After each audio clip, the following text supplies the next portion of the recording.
Tout de suite, je disais que je ne peux pas attaquer Pirlo, mais je parlais des Agnelli et tout ça et de la direction. Quand même, la direction de la Juve doit se gérer. Vous ne pouvez pas trouver des latéraux à Pirlo. Franchement, vous n'êtes pas fatigué. Vous n'êtes pas fatigué. C'est-à-dire, Alexandro, là, il devient Jordi Alba, là. Salam, salam, outsider, le débrief commence maintenant. Deux gros matchs de Ligue des Champions ce soir. On va commencer par Dortmund. Dortmund a gagné 3-2 à l'extérieur face à Séville. Je ne m'attendais pas à cela. Je ne m'attendais pas à cela. Je m'attendais à ce que Dortmund vienne et fasse un match sérieux. Au pire des cas, il fasse un match nul. Mais que Dortmund tape Séville, je dis bien 3-2. C'est un score, je dis bien, que je ne pouvais pas prédire. Parce qu'aujourd'hui, soyons très sérieux en toute honnêteté. Cette équipe de Séville là, cette équipe de Lopetegui là, au-delà du fait d'avoir gagné l'Europa League la saison passée, cette saison en Liga, ils sont sensationnel. Et au-delà du fait d'être très bon cette saison en Liga, cette équipe de Lopetegui là venait, je dis bien, avant le match de ce soir, de sortir de 7 matchs d'affilée sans avoir encaissé un but. Séville n'avait pas encaissé un but lors des 7 derniers matchs. Et dans les 7 derniers matchs, ils ont croisé le Barça. Franchement, le problème, il est simple. C'est que cette tactique de Séville-là, cette tactique défensive de Séville-là, d'avoir des défenseurs centraux qui se projettent, eh ben ça fonctionne. Franchement, ça fonctionne. Il n'y a rien à dire. Ça a fonctionné et ça a montré ses preuves. Le problème, c'est qu'ils n'avaient jamais rencontré Haaland. Il n'avait jamais rencontré Haaland. Et quand tu rencontres Haaland, lui, il met les points sur les i comme Mbappé hier. Franchement, Haaland, aujourd'hui, il a sorti une top performance. Il a sorti une top performance. Là où Fernando était censé, je dis bien, coulisser entre les deux centraux pour permettre de temps en temps à Jules Koundé de créer le surnombre ou pour permettre de temps en temps à Diego Carlos de créer le surnombre, à chaque fois que Fernando devait, je dis bien, faire ce travail-là, qui était là pour l'emmerder, Haaland, qui était là pour mettre le pressing, les milieux de Dortmund. Aujourd'hui, franchement, en toute honnêteté, Dortmund, ils ont sorti une top performance, même si en fin de match, ils ne se sont pas gérés parce qu'ils ont pris un 3-2, c'était 3-1, je dis bien, jusqu'à la fin du match, ils prennent un deuxième but de De Jong, mais malgré ça, pour moi, ils ont été très bons ce soir. Un des points forts de Dortmund, c'est définitivement pas la défense. Cependant, on ne s'attendait pas à ce qu'un des points faibles de Séville, ce soit la défense. Combien de ballons aujourd'hui les joueurs de Séville ont perdu au milieu de terrain? Papou Gomez qui perd des ballons. Comment il s'appelle? Fernando qui perd des ballons. Derrière Dortmund, il capitalise. Vous connaissez la vitesse et la percussion de Haaland. Vous savez très bien que le petit, il va trop vite. Aujourd'hui, je dis bien, Séville, il rentre quand même bien dans le match. Ouverture du score de Soussou. Ouverture du score de Sousso. Franchement, le gars, il vient, il fait un crochet. Sancho saute comme du n'importe quoi. Il frappe, la frappe est déviée. Ils ont de la chance. Ils ouvrent le score. À ce moment-là, je me suis dit, Séville, ils vont mettre la pression sur Dortmund. D'ailleurs, à ce moment-là, même Séville, si tu regardes bien, ils jouent très haut sur le terrain. Cependant, on ne pouvait pas anticiper qu'ils allaient faire autant d'erreurs au milieu de terrain. Derrière Dortmund, ils ont capitalisé. Parce que Haaland, c'est un top player. Je ne sais pas où va aller cet enfant-là au mercato prochain. Je ne sais pas combien de clubs au monde vont se battre pour Haaland. Mais à un moment donné, je dis bien, Haaland, c'est le futur. C'est le futur. C'est le futur. Sincèrement, c'est le futur. Le gars a joué aujourd'hui son 13e match de Ligue des Champions. Il a claqué, je dis bien, 18 buts en 13 matchs. Cristiano Ronaldo détient le record des buts en Ligue des Champions avec 100, je dis bien, 134 buts. Le boy, il a 20 ans. Il a déjà mis 18 buts en 13 matchs. Vous pensez qu'il ne va pas battre le record de Cristiano Ronaldo? Les records sont faits pour être battus. S'il y a un petit qui peut le battre aujourd'hui, c'est bien le petit Haaland. Il claque un doublé ce soir et ma foi, quel doublé! En plus d'une passe décisive. Sur les 3 buts, il est impliqué. Top player. Le premier but, il défend. Il défend. Il défend, il va récupérer le ballon, je dis bien, il défend, il prend le ballon, il est sous pression, ligne de touche, là-bas, il a 2 joueurs de Séville sur lui, il fait petit pont, il sort le ballon, il donne un super ballon à Daoud, et qu'est-ce qu'il fait juste après? Il prend la profondeur, en prenant la profondeur, il amène les 2 milieux de terrain, je dis bien, de Séville. Daoud a le temps d'ajuster et de frapper. Franchement, aujourd'hui, Haaland, dans tout ce qu'il a fait, il a été excellent. C'est-à-dire que cet enfant-là, non, moi j'ai hâte qu'il change de championnat parce que je ne regarde pas assez de Bundesliga. J'ai hâte qu'il change de championnat. Haaland, viens en Angleterre, viens en Espagne. On va te regarder chaque week-end parce que ce gamin-là, chaque fois que je le regarde, je suis ébahi.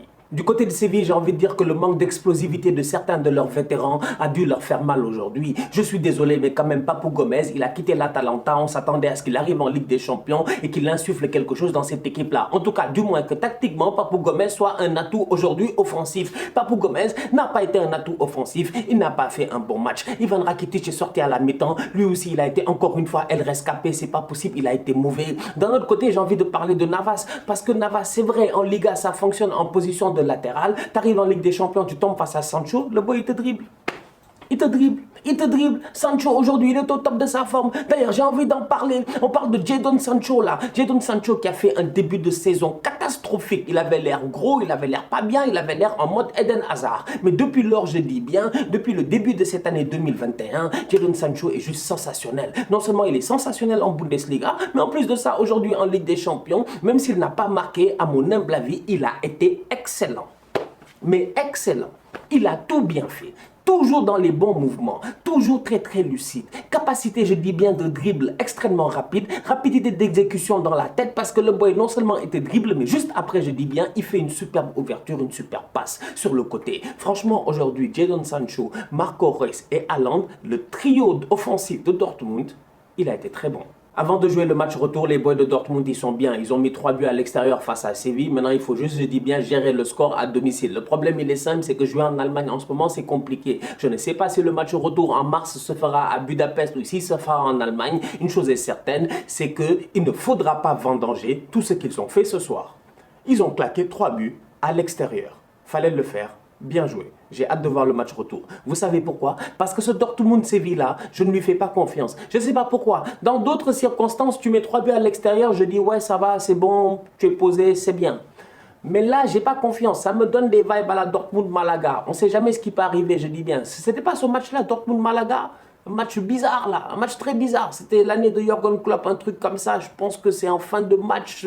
C'est un défenseur de Dortmund là qui vient, qui claque un but. Il y a un gros cafouillage, tout ça là. C'était il y a quelques années en Ligue des Champions. Je sais pas. Je ne le sens pas ce match. J'ai l'impression que Séville au retour, ils peuvent jouer comme s'ils étaient à domicile. On ne sait jamais. En tout cas, à suivre. Depuis son arrivée à la Juventus, Andrea Pirlo a subi, je dis bien, que 5 défaites. 5 défaites. Et parmi ces 5 défaites-là, si je ne me trompe pas, il y a celle de ce soir face à Porto. Au-delà de cela, il y avait celle face au Napoli le week-end passé. Il y avait le match face à l'Inter il y a quelques semaines. Il y avait la Fiorentina et il y avait le Barça en Ligue des Champions. Je dis bien, il a eu 5 défaites. Cependant, quand tu regardes tous les autres matchs, il les a gagnés. Il les a gagnés. Franchement, il a eu 2-3 matchs nuls à gauche et à droite, mais il les a gagnés. Aujourd'hui, Andrea Pirlo, il arrive à la Juve. Qu'on le veuille ou non, c'est une année de transition à la Juventus. Parce que Cristiano Ronaldo, il va partir. Donc Cristiano Ronaldo, il est là. Il est en pointe, tu es obligé de le faire jouer. Autour de lui, tu es obligé de faire tourner. D'un coup, c'est Dybala, d'un coup, c'est Morata. Dybala n'est pas là ce soir. Pourquoi? Parce qu'il est blessé, il revient de blessure, il est hors de compétition, il n'a pas encore le rythme pour jouer un match comme ça de Ligue des Champions. Tout le monde n'est pas Ronaldo Koeman. Il y a des coachs qui sont sérieux, il y a des coachs qui ne sont pas des tocards. Là où Ronaldo Koeman, il lance Gérard Piqué 3 mois, le gars, ça fait 3 mois, il n'a pas joué, il le lance. L'autre, il n'a pas fait cette bêtise-là. Même si Dybala, ça ne fait pas 3 mois, il a mis Dybala sur le banc parce que Dybala est à court de rythme. Maintenant, à côté, là où j'ai un problème aujourd'hui avec Andrea Pirlo, c'est sur certains de ses choix offensifs. On a vu la dernière fois que Morata et Cristiano Ronaldo, ça fonctionne bien. Alvaro Morata, qu'on le veuille ou non, il n'est pas très technique, mais il a une activité, je dis bien, et une envie, et une abnégation, une détermination sur le terrain, un sens du sacrifice qui permet, je dis bien, à Cristiano Ronaldo de briller. Kulusevski n'a pas cela. Franchement, donc quand je vois le 11 de départ de la Juve aujourd'hui et que je vois qu'il va, il part à l'abordage avec Cristiano Ronaldo et Kulusevski, je ne comprends pas franchement. Je me dis, tu vas densifier ton milieu face à une équipe qui va jouer le contre et face à une équipe, je dis bien, qui risque d'être dangereuse en contre. Et c'est ce qui s'est passé aujourd'hui. D'un autre côté quand même, j'aimerais aussi parler du manque de sérieux de la Juve. Parce que autant ils ont galéré en contre aujourd'hui à chaque fois que Porto sortait, Porto était dangereux, les Corona, tout ça là, les gars les ont fatigués. Autant aujourd'hui, je ne peux pas comprendre comment on arrive en Ligue des Champions avec Cristiano Ronaldo dans son effectif et qu'on rentre 2 fois, je dis bien, dans le match de cette manière-là. La Juventus, on a commencé le match, première minute de jeu, ils ont pris un but. On a commencé la deuxième mi-temps, première minute de jeu, ils ont pris un but. 2 fois d'affilée, je dis bien, ils se font surprendre. Pourquoi? Manque de concentration. Sechny, dégage le ballon. Bentancur, dégage le ballon. Franchement, les gars, gérez-vous. Moi, j'en ai marre. À chaque fois, on voit les mêmes choses. La dernière fois, c'était Umtiti, mais arrêtez de partir constamment de derrière. C'est pas obligé, c'est pas obligé. De temps en temps, qu'est-ce que tu fais? Tu boules le ballon, tu dégages le ballon. Et c'est là où aujourd'hui, sincèrement, j'en veux à la Juve. Parce que tu regardes les 15 dernières minutes de la Juventus et tu te dis, ils sont proches du 2-2. Cristiano Ronaldo, il demande le penalty. À mon humble avis, il n'a peut-être pas tort. Franchement, ils sont proches du 2-2. La Juventus, quand même, je le dis et je le répète, je ne peux pas justifier leur défaite d'aujourd'hui par rapport au fait que sur le terrain, les gars ne se donnent pas à 100% ou en tout cas, ils ne jouent pas bien. Parce que je suis désolé, à mon humble avis, pour une année de transition, pour un jeune coach comme Andrea Pirlo qui n'a jamais eu d'expérience au haut niveau, il est en train de faire un très bon travail.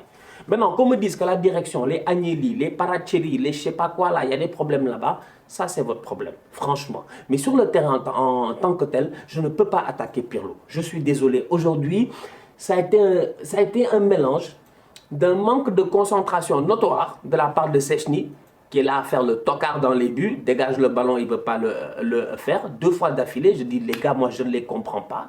Et un mix aussi avec un choix tactique que je n'ai pas compris, c'est-à-dire Kulusevski à la place de Morata. Voilà.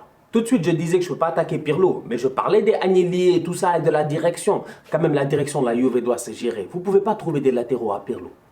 Franchement, vous n'êtes pas fatigué.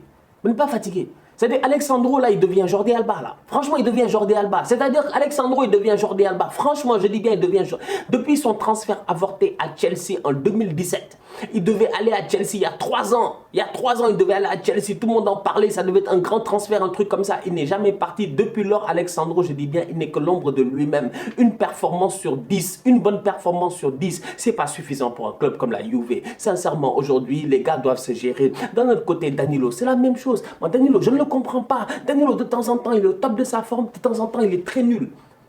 Ça dépend en fait. Des fois, il joue avec Cuadrado, il est très fort. Il joue sans Cuadrado, il est très nul. Je ne les comprends pas. C'est-à-dire que la Juve, aujourd'hui, je suis désolé quand même. Il y a quelques lacunes, c'est vrai. Il y a des joueurs qui ne sont pas très forts, c'est vrai. Mais après, qu'on vienne me dire qu'Andrea Pirlo, c'est un tocard ou il est nul ou quoi que ce soit, je ne suis pas d'accord. Franchement, je ne suis pas d'accord. Je suis désolé, je ne suis pas d'accord. Les gars doivent se gérer. Ils ont perdu 2-1. À mon humble avis, attention au match retour. Il y a quand même Cristiano Ronaldo sur le terrain. Vous-même, vous savez. Ils vont aller à Turin, il va mettre 2 têtes. Ils vont gagner 2-0. Ils vont se qualifier. Tout est encore possible. La famille, on se capte très bientôt pour de nouveaux débriefs. D'ici là, continuez à liker, on continue à partager. On s'abonne, on s'abonne, on s'abonne. On est ensemble. On reste en santé. Tous outsiders.